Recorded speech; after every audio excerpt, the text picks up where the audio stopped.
ये क्वेश्चन है क्वेश्चन एक बार पढ़ लेना क्या लिखा है। ये एक बेल्ट दिखाई दे रही होगी इसमें, ये रही बेल्ट, ठीक है। इसको थोड़ा सा कलर को डार्क कर लेते हैं। ये रही बेल्ट, ठीक है। और ये बेल्ट ऐसे चल रही है, जैसे मेरा पेन चल रहा है वैसे ये बेल्ट चल रही है। इस तरीके से ये बेल्ट चलती जा रही है, ठीक हो गया। अब बेल्ट जिस रेट से घूम रही है उसका एक्सेलरेशन दे रखा है 1 मीटर पर सेकेंड स्क्वायर। तो बेल्ट इस डायरेक्शन में जा रही है और इस डायरेक्शन में इसका जो एक्सेलरेशन दे रखा है वो है 1 मीटर पर सेकेंड स्क्वायर। अब हमसे ये पूछा है what is the net force on the man पे जो टोटल फोर्स लग रही है वो कितनी है।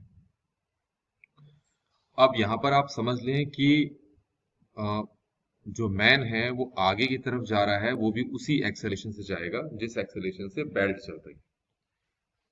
तो यहां पर बेल्ट फोर्स लगा रही है मैन पे, और फोर्स का फॉर्मूला होता है हमारे पास मास इनटू एक्सेलरेशन। जो आदमी है उसका मास है 65, एक्सेलरेशन 1 है, तो ये हो जाएगा 65 न्यूटन। तो इसका मतलब है आदमी पर जो फोर्स लग रही है वो फोर्स लग रही है 65 newton with respect to surrounding. अब आगे और भी कुछ कहा है, क्या कहा है जरा उसको समझ लेते हैं।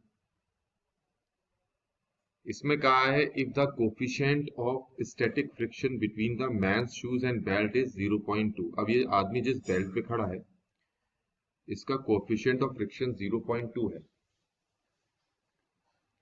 तो हमसे पूछा है कि with what acceleration of the belt can the man continue to be stationary relative to the belt. इसका क्या मतलब है,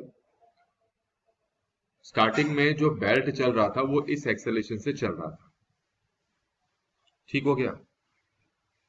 तो बेल्ट इस एक्सेलरेशन चल रहा था तो आदमी पे इतनी फोर्स लग रही थी। अब अगर ये बेल्ट का एक्सेलरेशन बढ़ाएं तो आदमी पे फोर्स ज्यादा लगेगी। अब इससे पहले आपको एक चीज और समझ में आनी चाहिए यहां पर कि बेल्ट का अगर हम एक्सेलरेशन बढ़ाते हैं तो आदमी पर लगने वाली फोर्स भी क्या होगी, साथ ही साथ बढ़ती रहेगी, ठीक है। ये चीज ध्यान रखने वाली बात है। बेल्ट का अगर तुम एक्सेलरेशन बढ़ाते जाओगे तो आदमी पर लगने वाली फोर्स भी क्या होती जाएगी, वो बढ़ती जाएगी। तो लेकिन ऐसा भी नहीं है कि फोर्स एक्सेलरेशन तुम बढ़ाते ही जा सकते हो। एक एक्सेलरेशन इस पे होगी जिससे कि ये आदमी जो है इस बेल्ट के ऊपर फिसल जाएगा, लेकिन उस एक्सेलरेशन से कम एक्सेलरेशन पे ये आदमी क्यों नहीं फिसलता है, पहले तो ये समझ लें आप। तो अब आप देखें कि ये जो आदमी है ये आगे की तरफ चल रहा है क्योंकि बेल्ट इसको आगे की तरफ लेके जा रही है, ठीक है।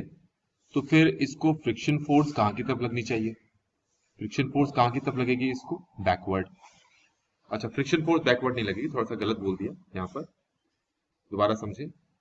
देखो, क्योंकि बेल्ट इस आदमी को आगे की तरफ लेके जा रही है, किस फोर्स से, जो फोर्स मैंने अभी बताया आपको 65 न्यूटन। तो बेल्ट इसको लेके तो जा रही है इतना फोर्स लगाकर, पर ड्यू टू इनर्शिया इसको फोर्स लगेगी पीछे की तरफ, क्योंकि ये पीछे की तरफ जाना चाहता है ड्यू टू इनर्शिया, ठीक हो गया।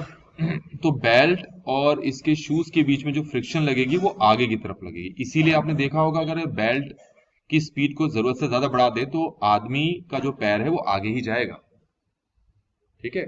मतलब उसकी ऊपर वाली बॉडी पीछे की तरफ जाएगी क्योंकि ये आपका बढ़ता जाएगा। तो अब हम सबसे पहले ये फाइंड आउट कर लेते हैं कि आदमी के जूते और ये बेल्ट है इसके बीच जो मैक्सिमम स्टैटिक फ्रिक्शन है वो कितनी है। उसका फॉर्मूला होता है म्यू एम जी। म्यू है 0.2, ये है 65, इसको 10 कर लेते हैं तो ये कितना आ गया 130 न्यूटन। और आपको पता है कि फ्रिक्शन इससे ज्यादा तो हो नहीं सकती।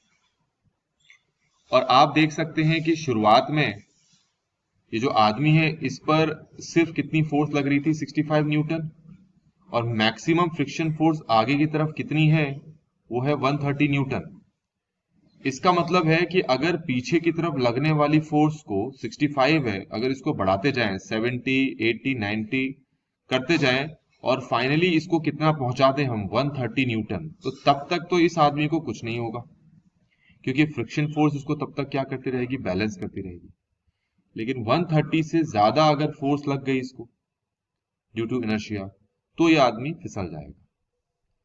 तो इसका सीधा सा मतलब है, आदमी को जो फोर्स मैक्सिमम लगनी चाहिए बेल्ट के थ्रू, वो लगनी चाहिए 130 न्यूटन, तभी वो उस बेल्ट पर सरवाइव कर पाएगा, उस पर खड़ा रह पाएगा। तो अगर आदमी पर इतनी फोर्स लग रही है, तो ये कौन लगा रहा है फोर्स? बेल्ट लगा रहा है। तो आदमी पर लगने वाली फोर्स का फॉर्मूला होगा mass into acceleration equal to 130, और मास है आदमी का 65, तो एक्सेलेरेशन आ जाएगा 130 ओवर 65। सॉल्व करोगे तो ए आ गया आपका 2 मीटर पर सेकेंड स्क्वायर। इसका मतलब है बेल्ट का जो एक्सेलेरेशन है वो मैक्सिमम कितना हो सकता है? वो हो सकता है 2 मीटर पर सेकेंड स्क्वायर। इससे ज्यादा एक्सेलेरेशन होगा तो आदमी इस बेल्ट के ऊपर क्या हो जाएगा? फिसल जाएगा।